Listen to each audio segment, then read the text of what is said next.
SIR এর পঞ্চম supplementary তালিকা নিয়ে গুরুত্বপূর্ণ আপডেট দিল নির্বাচন কমিশন। পাশাপাশি এই ভোটারদের আবারও নতুন করে হিয়ারিংয়ে ডাকা শুরু করলো নির্বাচন কমিশন। তো বন্ধুরা, ঠিক কোন ভোটারদের আবারও নতুন করে হিয়ারিংয়ে ডাকা হচ্ছে, এই মুহূর্তে পঞ্চম সাপ্লিমেন্টারি তালিকাকে নিয়েও কি আপডেট রয়েছে, সমস্ত কিছু জানাবো আজকের এই ভিডিওতে। তো আশা রাখবো ভিডিওটিতে আপনারা প্রত্যেকেই প্রথম থেকে শেষ পর্যন্ত সঙ্গে থাকবেন এবং নতুন হয়ে থাকলে চ্যানেলটিকে সাবস্ক্রাইব করে পাশের দেওয়া বেল আইকনটিকে প্রেস করে অল নোটিফিকেশনটিকে বাজিয়ে দেবেন। দেখুন বন্ধুরা, প্রথমত একটি কথা আপনাদেরকে জানিয়ে দিই, আপনারা প্রত্যেকেই জানেন যে সাপ্লিমেন্টারি তালিকার প্রথম ধাপ, দ্বিতীয় ধাপ এবং তৃতীয় ধাপ এবং গতকালকেই চতুর্থ ধাপও কিন্তু প্রকাশিত করেছে নির্বাচন কমিশন। প্রথম ধাপে অনেকের নাম ছিল না, দ্বিতীয় ধাপে অটোমেটিক ছিল এবং দ্বিতীয় ধাপে যাদের নাম ছিল না তাদের নাম তৃতীয় ধাপের তালিকাতেও ছিল এবং তৃতীয় ধাপেও ধরুন আপনার নাম নেই, প্রথম তালিকায় নেই, দ্বিতীয় তালিকায় নেই, তৃতীয় তালিকায় নেই, চতুর্থ তালিকায় হয়তো আপনার নাম ছিল এবং সেই তালিকাতেও যদি আপনার নাম না থাকে তাহলে আর কিছুক্ষণের মধ্যেই পঞ্চম তালিকা প্রকাশিত করবে নির্বাচন কমিশন। সেই তালিকায় দেখবেন আপনার নাম অবশ্যই কিন্তু থাকবে।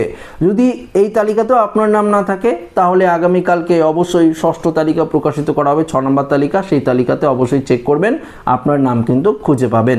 দেখুন, প্রত্যেকটি তালিকায় দুটি করে তালিকা প্রকাশিত করা হচ্ছে। ধরুন ওই ফার্স্ট যে তালিকা অর্থাৎ প্রথম যে তালিকা প্রকাশিত করা হয়েছে সেই তালিকায় দুটি তালিকা ছিল, একটি এডিশন একটা ডিলিটেশন। এডিশন লিস্টে যে আপনার নাম যদি থাকে তাহলে চিন্তার কারণেই, ডিলিটেশন লিস্টে নাম থাকলে তাহলে গতকাল থেকেই বিশেষ ট্রাইব্যুনালে অনলাইনে অ্যাপিল করা যাচ্ছে।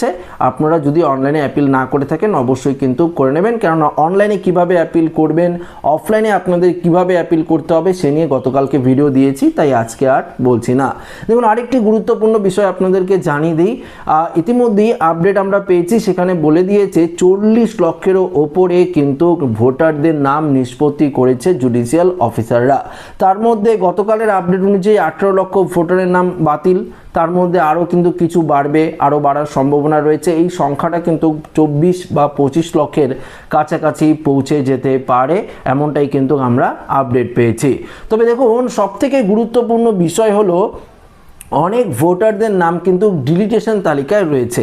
আমি আপনাদেরকে বলেছিলাম আমাদের এখানকার বুথের যে লিস্ট অর্থাৎ আমরা যেখানে ভোট দেই সেই লিস্ট কিন্তু আমি চেক করে দেখেছি, দ্বিতীয় তালিকাতেই সেই লিস্ট, দ্বিতীয় সাপ্লিমেন্টারি তালিকায় সেই লিস্ট প্রকাশিত হয়েছে।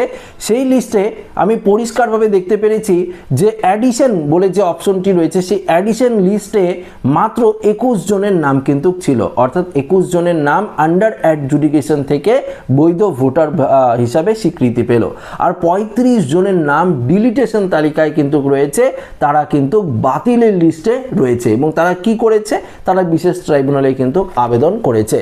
তো বিএলওদের কাছে গেলে বিএলওরা বলছে আপনারা ভোট দিতে পারবেন না, তাই হয়তো এই ব্যাপারে আমাদের কোনো নির্দেশ দেওয়া হয়নি এখনো পর্যন্ত, যখন নির্দেশ দিবে অবশ্যই আমি আপনাদেরকে বলে দেব। বিএলওরা এটাই বলছে।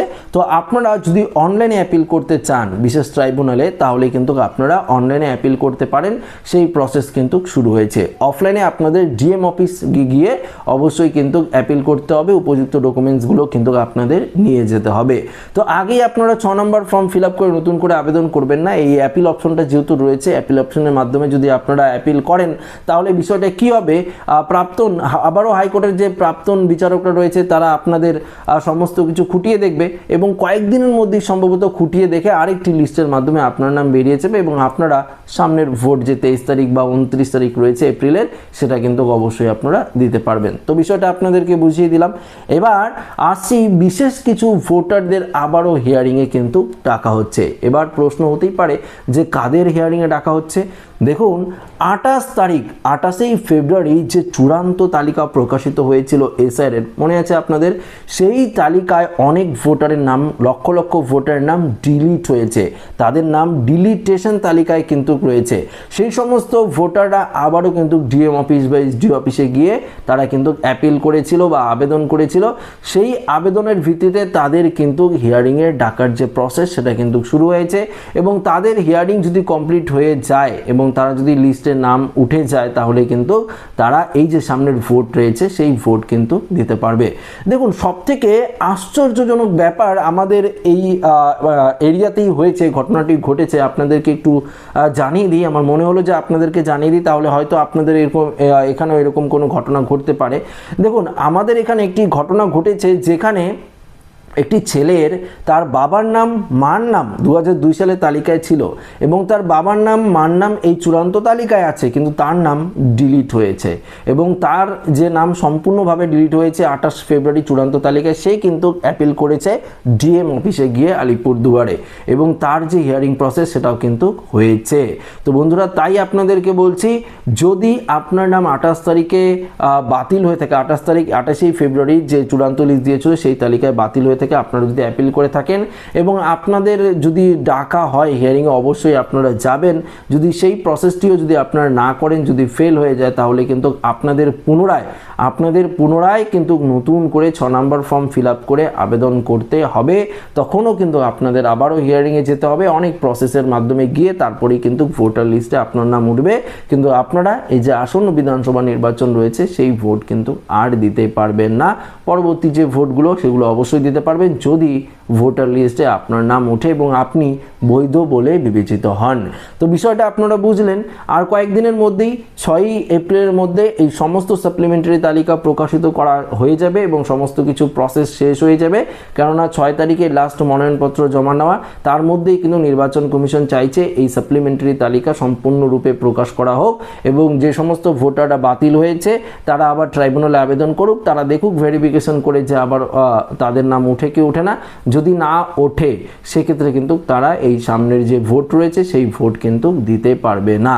দেখুন, সামনে যেহেতু ইলেকশন রয়েছে তাই এই ব্যাপারটা নিয়ে আর কিন্তু কোনো রকম কিছু করতে চাইছে না নির্বাচন কমিশনের আধিকারিকরা, তাই যত তাড়াতাড়ি সম্ভব এটা কিন্তু শেষ করে দিতে চাইছে। দেখুন, আপনার নাম যদি অ্যাডজুডিকেশন তালিকায় থাকে এবং যেই 4টি তালিকা প্রকাশিত হয়েছে যদি সেই 4টি তালিকায় আপনার নাম থাকে, অবশ্যই আপনারা কমেন্ট করে জানাবেন। যদি ডিলিটেড হিসাবে লেখা থাকে সেটিও কিন্তু আপনারা কমেন্ট করে জানাতে পারেন। তো আশা রাখবো এই ভিডিওটি প্রত্যেকের ভালো লেগেছে। ভিডিওটি ভালো লাগলে লাইক করবেন, বন্ধুদের সাথে শেয়ার করবেন, নতুন হয়ে থাকলে চ্যানেলটিকে সাবস্ক্রাইব করে আমাদের সঙ্গে জুড়ে থাকবেন। ধন্যবাদ।